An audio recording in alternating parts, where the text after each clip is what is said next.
Every man cherishes in his heart the ideal of absolute personal freedom. And there are areas of individual liberty where every man is his own lord and master.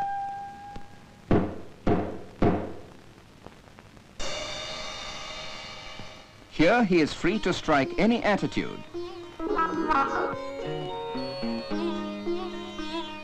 free to speak his mind,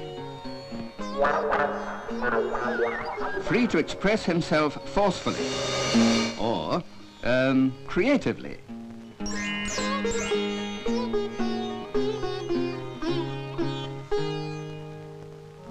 He is free to choose his fashions and his faith,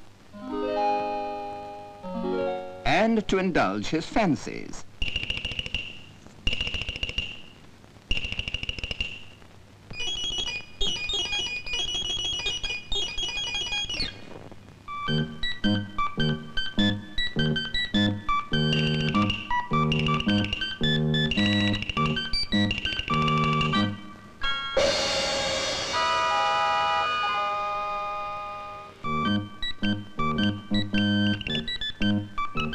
But when he steps out of this private world of personal freedom and comes into contact with his fellow citizens, the common man finds that his liberties have to be curtailed.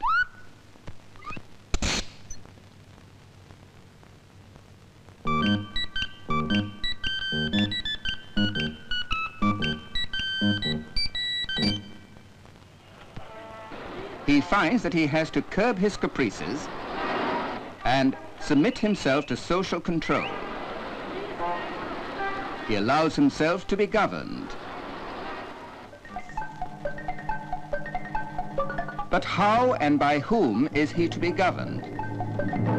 How much social control should the government exercise?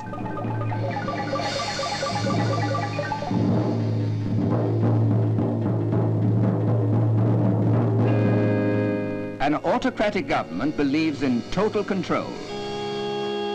An all-powerful ruler not only tells you where to cross the road, but also what to think, what to say, and what not to say.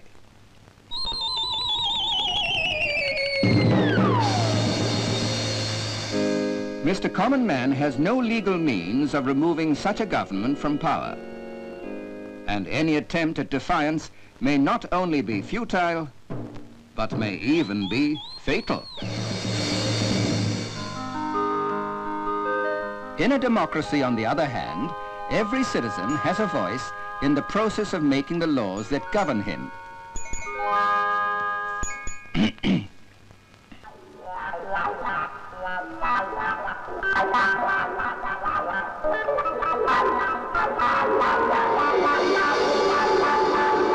But it is obvious that direct participation by all citizens is impossible, hence elections. Men who wish to speak for a group of citizens residing in a particular area or constituency present themselves as candidates.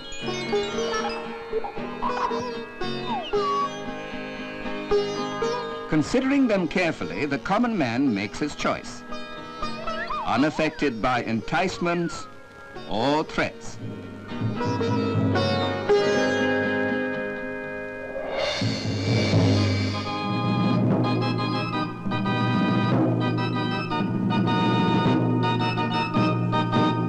He exercises his right to vote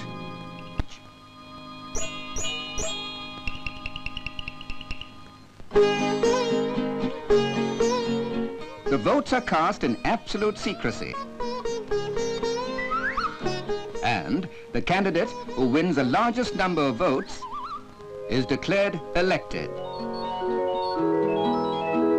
He joins similarly elected representatives from other constituencies to form a government body. It may be a village panchayat, or a municipal corporation, or a state assembly, or the Lok Sabha, which governs the entire nation.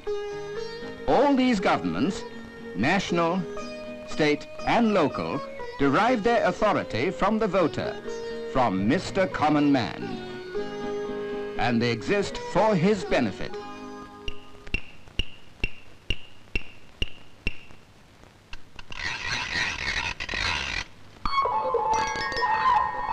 When Mr. Common Man has a problem, he has the right to call his representative and acquaint him of the facts and ask for the government's help.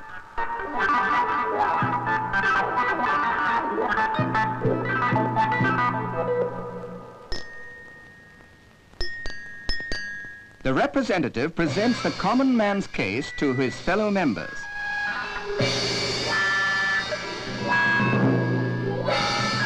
Proposals and counter-proposals are made, and their pros and cons discussed.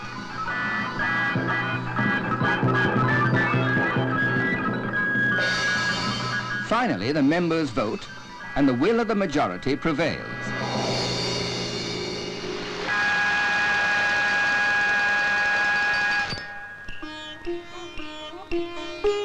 The common man is entitled to many services from the national, state, and local governments.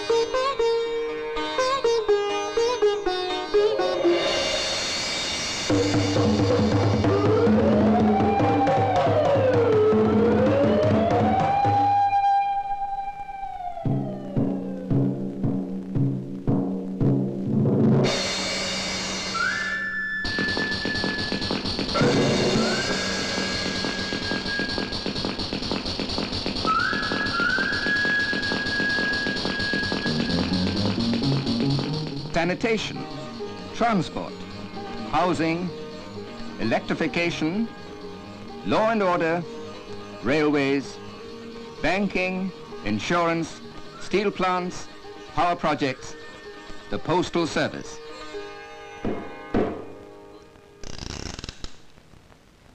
And who pays for all these services? The common man, of course. By paying his tax dues honestly and promptly.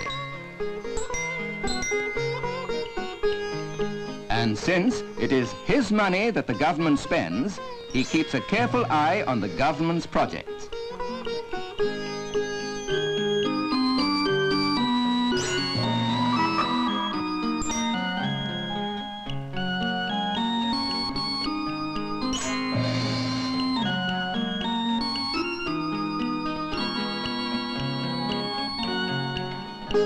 Mr. Common Man, citizen, voter, taxpayer, and, however indirectly, lord and master of the instruments that govern him.